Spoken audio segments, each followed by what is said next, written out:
Hi, hello everyone. Thank you for watching this video. Please like this video and subscribe my channel. Press the bell icon. Subscribe అని వస్తేనే subscribe అయినట్టుంది. How are you all friends? I hope you all are doing great. Let me know in the comment section. ఈరోజు cooking video ఒకటి post చేస్తున్నానండి. చూస్తున్నారు కదా, fluffy పూరీలు ఎలా చేసుకోవాలో బ్రేక్ఫాస్ట్ గాను లంచ్లో కానీ డిన్నర్లో కానీ ఉపయోగపడే రెసిపీ అండి. ఇది చాలా వరకు అందరికీ తెలిసిందే, కాకపోతే చిన్న చిన్న టిప్స్ తోటి ఇలా పొంగుతూ వచ్చే పూరీలను చేసుకోవాలో షేర్ చేస్తున్నాను ఫ్రెండ్స్. ఆలూ కూర హోటల్ స్టైల్ ఎలా చేసుకోవాలో నెక్స్ట్ వీడియోలో అప్లోడ్ చేస్తాను ఫ్రెండ్స్. లెందీ అవుతుందని సపరేట్గా ఆ వీడియో అప్లోడ్ చేస్తున్నాను, దాన్ని ఫాలో అవ్వండి. ఈ వీడియో నచ్చితే లైక్ చేయండి, షేర్ చేయండి, అలాగే కొత్తగా చూస్తున్న సబ్స్క్రైబ్ చేసుకోండి. పక్కనే ఉన్న బెల్ ఐకాన్ ప్రెస్ చేయండి. అప్డేట్స్ని మిస్ కాకుండా ఫాలో అవ్వచ్చు. ఇంకెందుకు ఆలస్యం, చూసేద్దామా మరి. ముందుగా వెడల్పాటి గిన్నె తీసుకుని 2 కప్పుల గోధుమ పిండి తీసుకున్నాను. 2 టేబుల్ స్పూన్ల సాల్ట్ యాడ్ చేస్తున్నాను. రుచి సరిపడా తీసుకోండి. మీరు ఇలా ఫోక్తో కలుపుకుంటున్నాను. చక్కగా ఈవెన్గా కలిసిపోవాలి సాల్ట్ పిండిలోనే, లేదంటే మీరు వాటర్లోనైనా సరే కలుపుకొని యాడ్ చేసుకోవచ్చు.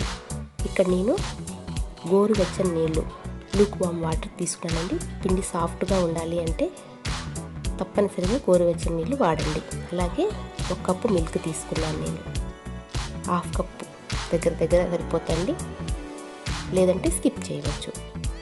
ఇలా చక్కగా కలుపుకోండి. ఈవెన్గా ప్రెస్ చేస్తూ కలుపుకొని కన్సిస్టెన్సీ తేడా రాకుండా ఉండాలి అంటే చివరిలో మనం బౌల్లో వాటర్ తీసుకొని చేత్తో అద్దుకుంటూ ఇలా కలుపుకుంటే మనకు ఖచ్చితంగా పూరీలు ఒత్తుకోవడానికి సరిపోయినంత కన్సిస్టెన్సీ వస్తుంది. చివరిలో నేను 1 స్పూన్ కాచిన నూనె యాడ్ చేస్తున్నాను. చక్కగా సాఫ్ట్గా ప్రెస్ చేసుకొని ఒక వెట్ కాటన్ క్లాత్ తోటి తడిపి పక్కన పెట్టానండి. సుమారు ఒక 30 నిమిషాలు పక్కన పెట్టండి.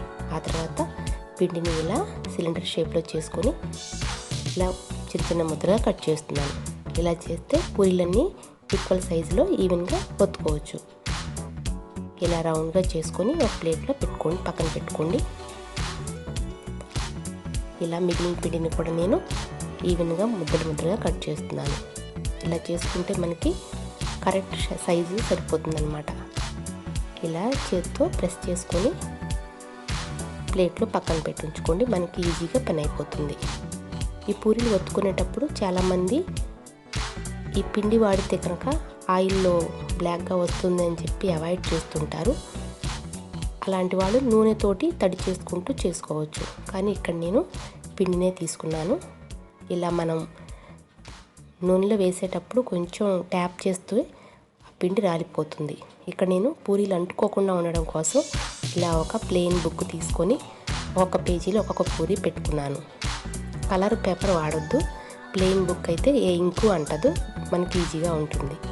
ఆ తర్వాత పాన్ పెట్టి హీట్ చేసి ఆయిల్ డీప్ ఫ్రై అయ్యాక ఇలా చక్కగా పూరీల్ని గెంటితో ఒత్తుకుంటూ వేస్తే చూడండి ఎంత బాగా పొంగుతుందో.